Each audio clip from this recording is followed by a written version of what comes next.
As there's a drive in a deep left field by Castellanos, it will be. Oh man, it's 8 o'clock. And so that'll make it a.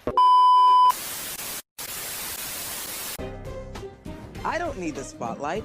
I shine just fine. Hi, I'm Karma, and yes, I am a bitch. BravBros. Good afternoon, everybody, and welcome back to another episode of BravBros, your favorite podcast from the bros for everybody, for whoever wants to listen. I am your co-host, Steele Russell, joined as always by the one and only Friday Magooter. I thought you were going to try to work in the villa.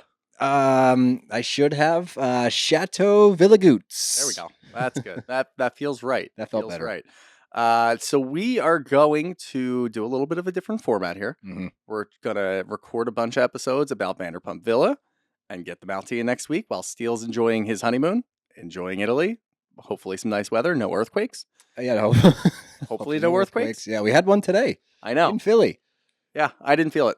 Yeah, you felt like bummed out that you missed it. I'm pissed. Why? Because everybody else was talking about it. I'm like, what the hell? Well, Dev was in the basement, and the house started shaking, and she was like, should I come up? I was like, yeah, probably. I was like, I don't know what's going on. And then we thought it was pipes maybe, but it turned out to be it was a 4.9 that started in Jersey, and yeah, it was a 4.9 on the Richter scale.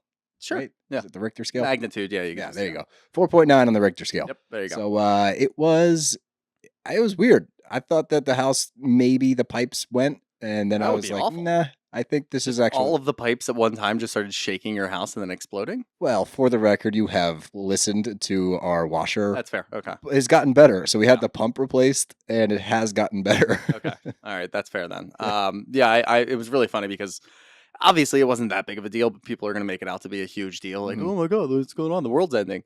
Yeah, the last earthquake, I think I was on the beach too. So that was kind of interesting because the sand just started vibrating around me. I'm like, that's kind of cool. I feel like that's probably the safest place to be, unless you There's get a the tidal wave? tsunami. Yeah. And there's nothing you can really do. Once the water starts going out, you're screwed. No, you're not. You just start running and try to get to high ground. I've seen the Is videos. there high ground at the beach? You get to a building, yeah. Jersey Jersey buildings. Shore. What if the building comes down? You take your chances in the building. Uh, Would you rather stand on the beach like an asshole, like walking out, like going, oh, the water's going if I away? time it perfectly, I could probably dive through it. Through a tsunami. You know how like if you fall from like a high place and you just want to like survive the fall into water, you throw something like a hammer down or something, which you break the water tension. For some reason they always say throw a hammer down. Like, am I carrying a hammer? No, the actual thing is throw your shoe, because you probably will have a shoe. Enough? If you guess can the throw it hard force. enough, like you need to break so the water tension's on top. Yeah, I know. I understand water all of that. I just always got stuck on the hammer thing because I'm like, well, who has a hammer? Like, Well, if you're at a high altitude over the water, maybe just start bringing maybe a you're hammer. a carpenter. Yeah. Anyway, so yeah, no, I feel like I could just like maybe I throw like my sandal and then I jump into that spot and like get through.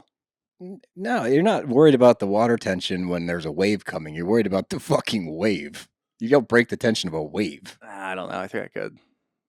I If I make my body straight enough, like if I dive like a pencil, think then you'll True. just like fucking somersault through the wave. I And think I then have a get better smacked. chance of surviving it that way than I do from like outrunning it. I think that as soon as you see the water receding, you turn and run and try to get up high. I think I have a better chance at surviving. I'm not following your lead if this happens. That I will What if I say. bury myself in the sand Then you'll drown. What are we talking and I about here? swim up? I can't tell if you're being intentionally facetious or if these are your dumb I ideas. don't think I'm ever gonna have to deal with a tidal wave. Hopefully, Hopefully. Who knows? kind of want to now. But anyway, yeah, no, we're enough tidal wave talk, enough earthquake talk. We're here to talk about Vanderpump Villa, and like I said, we're going to release 3 episodes. We're going to cover all 3 of the ones that are out now. I know that another one comes out on Monday. We'll take care of that next week. Yep. But we want to make sure that you guys have enough content next week while Steele's getting tan or sunburnt or whatever he does over there with his 4-inch shorts because he's going full Italian. I am. We love that and we support that. He's going to have a great time. And we're going to make sure we give you guys some content. So we're going to have this, and then we'll have Summer House out as well earlier in the week. And you guys will be fed. Yeah, we're going to feed you, baby birds. Yeah, every There it episode. is. Now we have to do that. Well, you tee it up, I have to say. I know. But let's start talking about the villa, because I love this show. Love? Love. Oh. Yeah, this show for me hits like the sweet spot of it's not serious enough for me to get like up in arms about. It's an easy watch, and I texted you, this is the on-land version of Below Deck. It really is. The structure of the show is specifically what I thought about was Below Deck. because honestly, it was the first time that I saw the guest had a confessional. That was the only wrinkle that was a little bit different because usually, even on Below Deck, like every once in a while, you'll get a guest that'll have something going on, but for the most part, they don't talk. You get a confessional from the guest.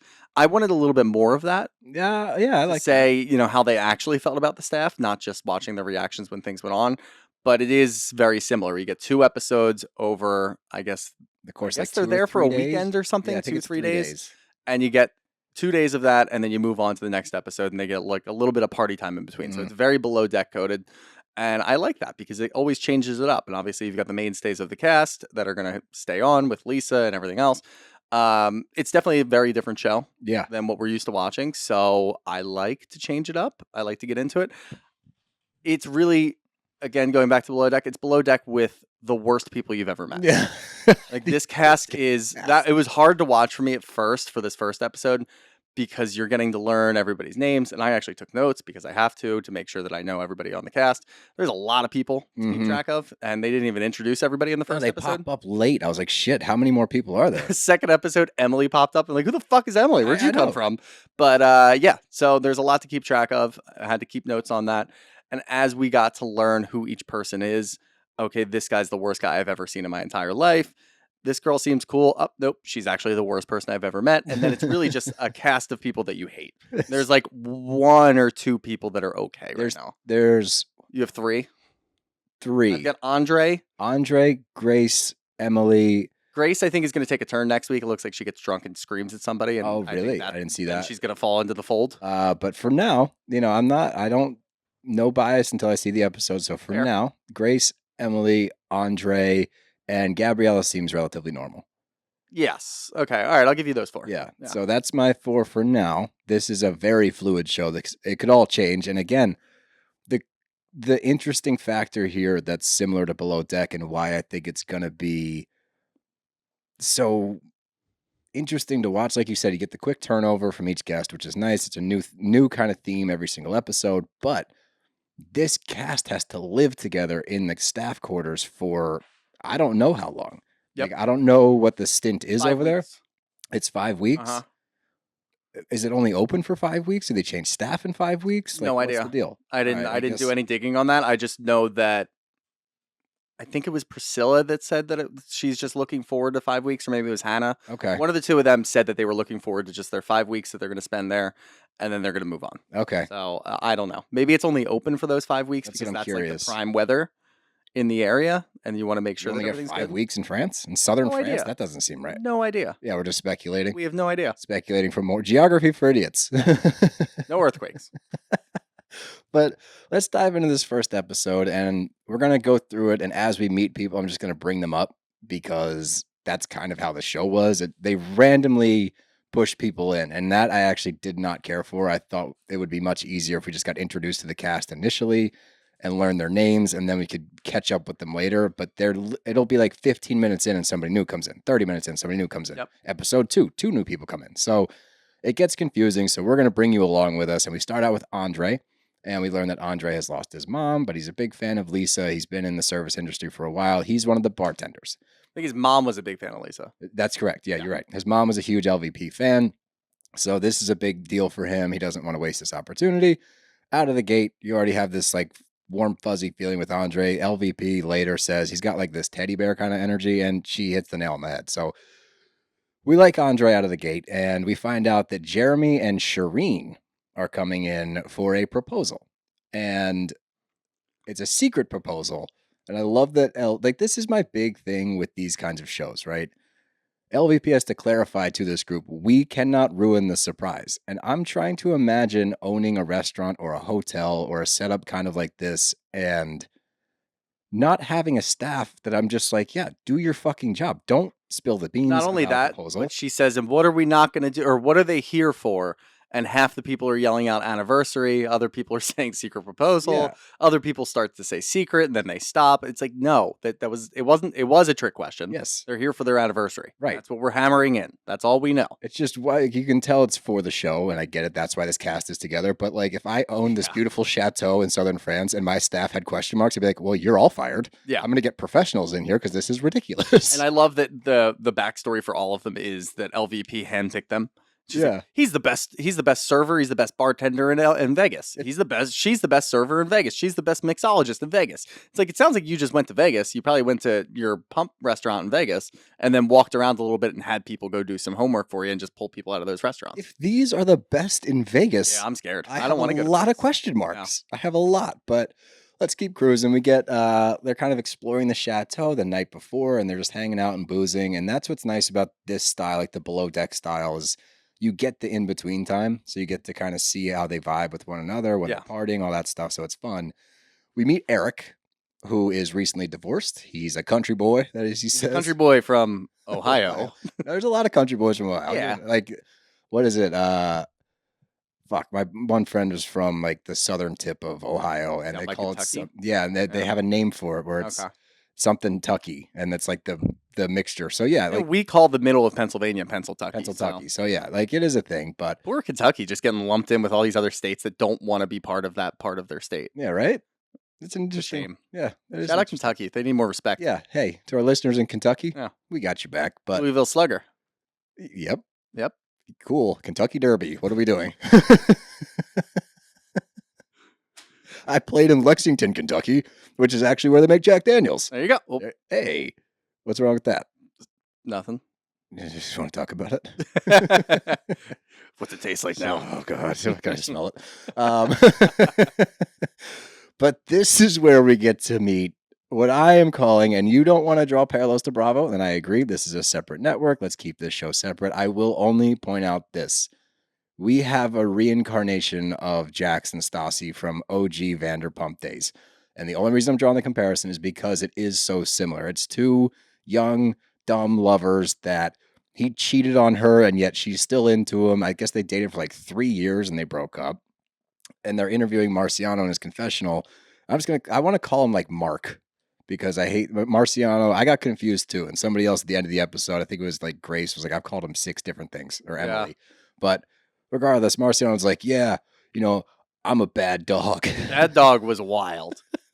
It's like, all right, at least I thought during his confessional that maybe he had a little bit of self-awareness. No, none. And he was like, oh, yeah, I really like her a lot, but I'm a bad dog. I'm a bad dog. All right, that's a weird way to put it, but at least you're acknowledging that you're an assoul. I guess. To an extent, somewhat. I had a little bit of hope for him, and then he just squashes really? it immediately. Not like hope, but it doesn't matter. I could have had any level of hope. It could have been 0, and he still would have surpassed that. Yeah, I didn't have a lot of hope at all, but he talks about he worked at a bar before and he got fired because there was a rule not to hook up with other employees, and he hooked up with way too many of them, so he got fired. His rule. Sick, bro. We've got a Marciano rule. That's so sick, dude. But he and Hannah have this jealousy factor, he says, but there's no label. There's no label there. So I don't know. I'm already tired of them. Yeah, it's going to be fun to watch, I think. But again, it's going to be fun. I think it will. But regardless, this is where he claims the best server in Vegas thing. And like, based on what? What's the stipulations? I would imagine there are Show rankings. me awards. That's what I need to see. Definitely for Vegas, there's absolutely awards. Yeah. So what's your credentials, pal? You're just saying this, and so is LVP, but I could produce a show and say anybody's the best server in Vegas. So he exudes the energy of bring a resume, and he just brings a headshot. That's a good, that's like, it doesn't say where he worked or anything. It's just a nice headshot that he thinks he looks hot in. Yeah, I bet that is his resume, or it's like his STD test. Look at this, it's clean. Clean bill of health. We get to dinner and they're doing a little game of truth or drink. And this didn't actually turn out poorly, but we get to meet Anthony. Anthony is the executive chef. I love the kitchen staff already. I think they're great. So I'm a big fan of them. Obviously, I'm a little bit biased, but I like them a lot. When they ask him a question, his one thing that he will never do, he's like, I will never cheat because it's disrespectful to my partner. I don't want to disrespect them. Fucking Marciano from the corner. Bullshit. Why are you doing that? And this is on the heels of Lisa coming out and saying, hey, we've got guests coming tomorrow, so obviously we're going to have a little fun tonight because there's no one here. But make sure that you're bright-eyed and bushy-tailed for the morning. Yep. And he goes, yeah, okay, sure, Lisa, we'll do that. And it wasn't like a playful tone. No, it was condescending. It was condescending, and he was being an asshole to Lisa, your employer. Yeah. And this is where I started to think, like, all right, if he really fucks up royally, I want Lisa to fire him. Just set the tone. at least make sure that there's repercussions for your actions. Because obviously, look, I know it's a show. We want interesting characters. We want people who are going to move the needle. Sure. But I want it to be a little more real than that. I want Lisa to fire someone, anyone, just so they all go, oh, fuck, like maybe we can't do this. Because they are pushing it and like pushing the envelope as much as they possibly can, which is fine for the show. They're supposed to an extent. But at some point, I want Lisa to step in. Like, you've got cameras everywhere. You can see them talking shit on you. You can see them drinking, whatever. Fire someone. I think that they are setting somebody up for that. Okay.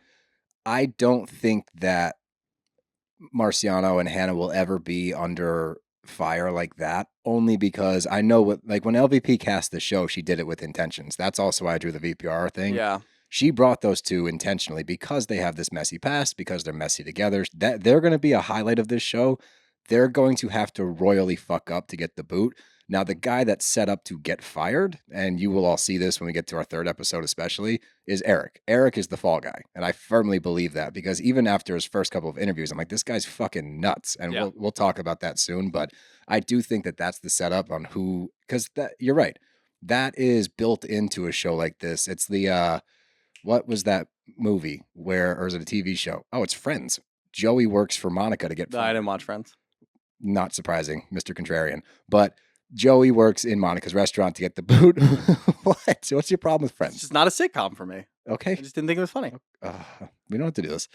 I don't think a lot of people liked Friends when it was on, but I feel like now when people are rewatching, they're like, yeah. We don't have to do this. Also, remember when Friends, Netflix upped all of our subscription fees because they wanted to keep Friends? Oh, that's why you have a problem with another Friends? problem. Yeah, it's like U2. It's like U2. What are you doing on my iPhone? No, it's not. That was worse. U2 popping up on my phone randomly still bugs me to this day. And I never had a problem with U2. I know people have I think that they get way more attention than I understand.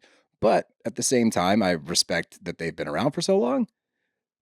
Sure. I didn't hate them until they put their album on my phone without Yeah, music. and then that was just them. universal hate. Yeah, like, now I'm like, the audacity. Yeah. Hey, Bono, fuck you. Like, don't put I don't want this. Anyway, the dinner ends with Marciano. I've wrote Mark down in my journal. Just say Mark. Mark's best date ever was with Hannah because she gave me the best blowjob ever, dude. Like, that's... Then he doubled down and said that he could say a lot more, but he's going to leave it there to keep it Yeah, clean. what a shut respectful man. This dude does not respect women in any way, shape, or form. He doesn't respect anybody. Like, No. he's just a piece of shit. It's going to be entertaining for TV, but I'm curious at what point one of the other guys is going to step up and check him, hopefully. I bet he thinks that this is like his audition for Love Island or something like that. Oh, like maybe he'll, if he does enough and he's enough of an asshole, but he's good looking, maybe he can get onto one of those shows where it doesn't matter if you're a huge asshole. Maybe. I think that's probably what he's doing. It could be. But the next morning, the crew is waking up and the guests arrive. My first thing, initially I was like, well, Eric got after it last night. We saw that scene with him and Priscilla in the pool, kind of fooling around a little bit, all that stuff. But he was up, bright-eyed and bushy-tailed, riding a bike, waking everybody up. I was like, all right, maybe he's just eccentric. He's a little weird, but he does his job. I'm cool with that. It will change much more drastically as we go on. But everybody gets there. The guests arrive and all that. And this is so funny to me, especially as somebody that doesn't drink. They're all like walking into the bar. We get to meet Telly, who is a mixologist. And, again, the common denominator amongst everybody here is they are grateful for this massive opportunity. They all seem to be good at what they do, but they also all seem to be at this weird transition point in their life where they've either been fired, they're trying to figure out the next step, they want to move on to bigger and better things. And they do recognize that they are in a chateau in South France working for Lisa Vanderpump on TV. This is a massive opportunity for them that they don't want to blow it. So we get to meet Telly, and we learn that about her, and then the guests arrive. And this is what I wanted to talk about. She's like, how about shots? I'm like, whoa, way too aggressive. How about an espresso martini? I'm like, that's just a coffee with vodka. Not to mention, you were just in the kitchen for the conversation where no one knew how to make coffee. Oh, yeah, that part. Yeah, I wasn't even getting to the part where they... I love when Andre picks up the manual and he looks at you, it's all in French. What am I supposed to do with this? Well, fuck. All right, you guys are fucked. Maybe go ask the French chef. That would be the move. When the French chef takes the time to say, hey, let's make sure we always have coffee because it is something that they're going to request frequently. Just make sure it's done so you don't have to go make it. In that moment, hey, chef, how? Problem solved. How do I do this? Problem solved. Instead, they don't. So now the coffee's not ready. But I just think it's funny that a shot's too aggressive, but coffee with a shot in it is not. That's and classy. half the crew wanted it, and we kind of glossed over, which I thought was really funny. They do the timing where the Sprinter vans are pulling up. Mhm. and you feel like you've got no time at all to get this right. Marciano drops all the drinks on the ground. Oh my God. Yeah, I can't believe I forgot that. All the part. drinks on the ground right in front of Lisa. Obviously, people go over and try to help him clean it up. And to his credit, it was super windy. No, that's not why, dude. They were ripping shots from the bottle in the bar and beforehand. And he was also hammered from the night before Yeah. still. So to do shots, and look, I get it. You want to calm the nerves a little bit. You want to take a shot before you go out there. Whatever. I don't care. No, absolutely not. LVP made it clear. No drinking when you're working. She knew what she was doing. I know she did. knows they're going to drink when they work. I also love that she is full blown. I'm going to spy on everybody. Yeah. Like usually the head of the show like plays dumb. Even LVP on the other show, she's like, oh, she finds out. No, she's full blown. I'm watching all of you all the time. It's great. She knows it's going to be good for TV too. So between him and Telly taking shots before they even go out, they go out. Obviously, he spills that thing all over. When they come back in and all the guests are talking about shots. For anyone to say that's too aggressive, that's really funny. It is. Telly and Marciano were just ripping shots before they even went outside at what I assume is 11 a.m. At the latest. At the latest. I was thinking it was probably more 10. But yeah, so this is where we are. And this is where we get our introduction to the staff, which is really funny because they're drunk again. Yep. And the guests are now just arriving. And so this is going to be a roller coaster. Lying to LVP's face. Yeah. The day one. But we get to meet Steven, who's the manager. He is daddy hunting. He wants a sugar daddy, which, hey, respect. Get that money. He wants to work here pretty much to meet a rich guy, and sail off into the sunset. No shade. Sure. Good I plan. got big snitch energy from Steven immediately, though. Really? Yeah. And it does like rear its head a little bit later, of course. A little bit. But right away, I could tell that he was going to judge everybody what they were doing. He does not. He looks at them drinking on the job. He doesn't want any part of it. He's going to basically go tell LVP in my mind. Turn your nose up at it. Yeah, I could just tell he's going to snitch on somebody at some point. Interesting. See, my take on him was more like He's actually doing his job. I think he just wants to do his job. Lame. Yeah. This is a TV show No, first, I agree, job later. But I think that if I was in this position and I'm watching this fucking idiot Eric like stomp around, I interviewed for that job. Yeah, that's my point. But I don't know. We're gonna find. I like Steven, so we're gonna find out. But he did get fired for a snarky remark at Vanderpump Cocktail, so he's got some fight in. So we will see how that happens, especially with Eric, because he's going to push each other's buttons. Funny that LVP hires somebody for this that they fired at one of her for being snarky. Restaurants. She knows what she's doing. Yeah. She knows what she's doing. She can cast a show. I'll give her that. There's no TV at Vanderpump Cocktail, but there's TV out here. Yeah, and by the way, this is like maximum LVP. Yeah, like she is playing LVP. She's a role. Yeah, oh, she is. Dude, she's on. Obviously, this is her show for like now. Maybe she'll take a step back in the future. I don't see that at all. I think this is this is her baby. Her confessionals are over dramatized. Yeah. Her conversations are over. I'm not mad at it. I think it's I think it's great. I love it. It's just like, wow, you definitely wrote some of this shit out. Like you are delivering on camera. But we get to croquet and rosé, which I love the idea. And this is where Telly is just crushing booze with Marciano, and LVP is kind of spying. And this is where she has the conversation about the staff drinking. So I jumped the gun earlier. This is where she says, look, this bar is for the guests. You are not to drink in here. Drink in the staff quarters when you're not working. And she asks them flat out, because she already knows the answer. She's like, are you guys drinking? And Telly's like, nope. And she covers. Marciano bails and throws them under the bus. Not surprising at all. Dude's a fucking coward. Could have pegged that from the beginning. But Telly's kind of left there like stuttering, like, oh shit, like I got caught already. And she still is able to reel it in and say, nope, everything's good. And now she's embarrassed though. But it's good to see that she will have people's back. It's also good to find out that Marciano will not. Like this is I think that's also like a really tough position to be in. Like Lisa walking into it, and especially when she's in her confessional saying, I want to know what kind of people I'm working with. I want to know if when I ask them a point blank question, are they going to tell me the truth or are they going to lie to me? What do you really want her to do? The question was posed, is any of the staff drinking? Do you want her to say, yeah, you know what? I took a shot to calm my nerves and just take the fall for everybody? Yeah, or maybe rat everybody out. Or do you want her to rat people out? Because I feel like you're going to get more out of somebody if they don't rat out their coworkers. I agree. So maybe LVP saw that, and when she realized what was going on, and obviously there's a little conversation that happens the next day. But in that moment, like, what do you really want her to do? Rat everybody out? Because then she's a snitch. I don't think she cared what the outcome was. I don't think she cares either. I think that she knows, and again, she's got cameras everywhere because she wants, not because she wants to spy on them necessarily. Maybe it makes for better TV so she can bring things up that happened. It's both. It's both. But I think she wants to make sure that they are performing for the TV show. Definitely. Well, You know why people are booking the Chateau Rosabella. So do you think that they're paying for this? I Or think do you that they think get for a the discount. I show? think they get a discount to. Oh, what do you mean? Like the Do you think Chateau that itself? I think that LVP invited these people. Oh, I think it's free of charge. so my understanding with Below Deck, and this we're just gonna frame it that way because that's like the I guess closest that we that's know. close, yeah. They do pay, but they get a discount. Right. But Bravo at least the covers people some on of Below it. Deck take their jobs very seriously and they Agreed. can get fired. Totally, absolutely. This is like a clusterfuck of people and you have to put up with them arguing and fighting because it's a TV show. Totally. So I mean, look, I would go if I was invited and I didn't have to pay for it.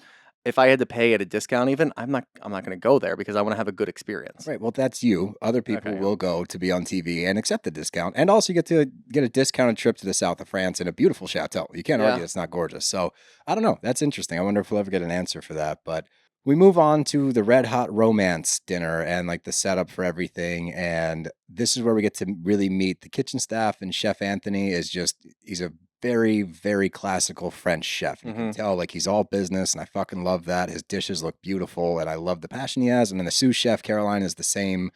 Like they take this shit seriously, and that's what's funny watching this whole house together, especially I think it's episode 2 or 3 with the croissant, and we'll talk about that later. But like the kitchen staff has the hardest job. They're working all day. Like they're nonstop working, so they really don't have time for the bullshit nonsense. Yeah, they're not dicking around back there ripping shots and Right. dancing with each other. They're because prepping, it's just cooking, two of them. prepping, cooking, cleaning, done. Like they have a big day, so it's funny to watch the dichotomy of like a serious staff in the kitchen. I do love versus everybody else. and I do love like the mix up of because this is classic food and bev. Shout out Craig. Classic food and bev. Classic food and bev. The servers and the staff hate the kitchen. Like they Not go in yet. and they Not yet, but do not interact with them. They just pick up the food and leave. yeah. Like they don't want to talk to them. They don't want to deal with them. And it shows up a little bit later when Eric is beefing with the chef and it looks like he's going to continue to do that. They do not like the kitchen staff at all. They just want to get their food and get the fuck out of there. They're not mingling at all. And I think that's kind of funny, but it is kind of sad because there's just 2 of them in there and they have to be on their game the entire time, making sure all the food is prepped and all the food is ready to go.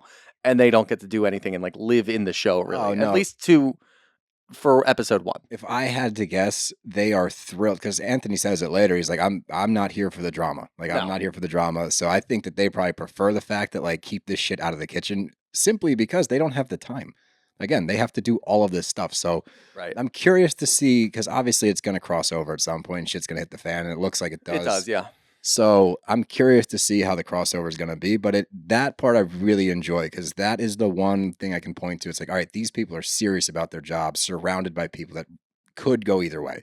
So it's going to be interesting to watch. Chef bias by you. Totally, 100%. I'm going to be on their team probably the entire season. Okay.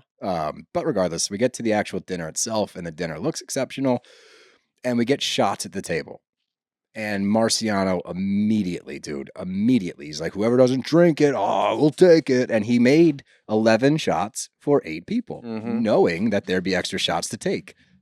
Hey, Bubba. But what surprised me is your manager, Eric, who should not be involved in this at all, he's also ripping shots. And I hate on these kinds of shows when it's an event thing and they're like, our job is to make sure the guests have a fun time and they have a good time. Yeah. Doesn't mean you need to get fucked up with them. It means you need to make sure they have fun. Again, Below Deck, watch over there. Like they watch the party. They make sure the party's fun. They even, honestly, a lot of the times the guests will say, why don't you come in and have a shot with us? And most of the people in Below Deck will say no. No, because you get fired. Yeah, immediately you get fired because they see it. There's cameras. Mm-hmm. This is a way different. That's the difference of the structure where, that doesn't really come into play. Lisa almost wants that to happen. Oh, totally. Which again goes back to, I don't think these guests are paying because I think they are. I think they're just getting a discount. Yeah. Regardless, they want to be there is my point. Yeah. They want to be there. And this dinner is a fucking disaster. And this is why I think that, they know what they signed up for and they are paying something because they're all turning around to try to watch the drama. They're all excited. Like, ooh, ask her what's going on. Like they know what they signed up for. But the bar is empty because Andre's taking a break. Telly's taking a break too. I think Andre was trying to make coffee. No. So in this moment when they're actually at dinner, Andre's in the back eating dinner. Like it was his break. Yeah. Then Telly's looking for him, but then Telly decides to take a break. And I was like, well, if you know there's not 2 people there at the bar, like one of you has to be there. Yeah. Period. And like the way that Marciano handled it is fucking ridiculous because he comes in with his chest bowed out like a fucking hard ass and immediately starts in on Telly because she wasn't back there, rather than be like, hey, we just need these drinks out like ASAP. They're taking too long. He handled deal with it later. Yeah. Instead, he goes in there and it can only be described as like tries to like intimidate her and like gets in her face and starts yelling. And this whole thing explodes and everyone's screaming at each other. And Telly ends up pushing him. And I don't really no, I guess you should never get physical. But at the same time, if this dude is bowing up to you and screaming at you and cussing at you, it's in your personal space, like push him out of your personal space. Get him out of there. So I got it. Like I understood. And then the craziest part is at no point during the initial altercation when Marciano's being a fucking dick and screaming at her, Eric is standing and watching. That's fine. But as soon as Telly touches him, now he jumps in and says, you're not going to touch this. It's like, no. This was escalated by the dickhead in the pink shirt over here, not by her. She responded. She reacted because he was wrong. And now you're sticking up for him? You can push him out and then go in and say, look, you need to be behind the bar at all times. Again, a TV show, whatever. But you don't go after the girl because she was not the instigator. Not at all. Yeah. Not at all. She had to defend herself because he was in her personal space. So yeah, it's so fucking dumb. But that's the beautiful thing about this show. That's episode 1. Yep. That's 30 minutes and we are done episode 1. Yep. It's quick. And this is my point. Like, I'm so glad we have this show right now. We might end up hating it. We might end up really loving it. Like I said, I'm out of the gate loving it. But it's nice in between the Housewives and Summer House and a lot of shows that we have to really deeply analyze. It's nice to have just an easy watch. And definitely is. I'm excited for it. I'm pleasantly surprised and cautiously optimistic. Not to mention, Steele put up a story that said, holy shit, Jax and Stassi are back on our screen. And Vanderpump Villa on Hulu liked it. Hey. Little interaction. Hey, Villa people. Hey, Villa people. Or what do you call them? Call them villains. That's what I was going to say. But I know. It's like villas? Not villains. Villites. Villanova. Villanova. Villanovae. Villanova. There you go. There you go. Shout out to There we go. Shout out. But yeah, that's episode 1. So if you enjoyed it, we've got another episode coming for you. Guess what? We're going to record it now. You're not going to be able to listen to it right now unless you're listening later, but be on the lookout. Because we're recording it right now. Yep. But you're going to have to listen to it tomorrow. All right. BravBros are out of here. You got anything else? Oh, wait. What? You did it wrong, though. Yeah, I know. Bye.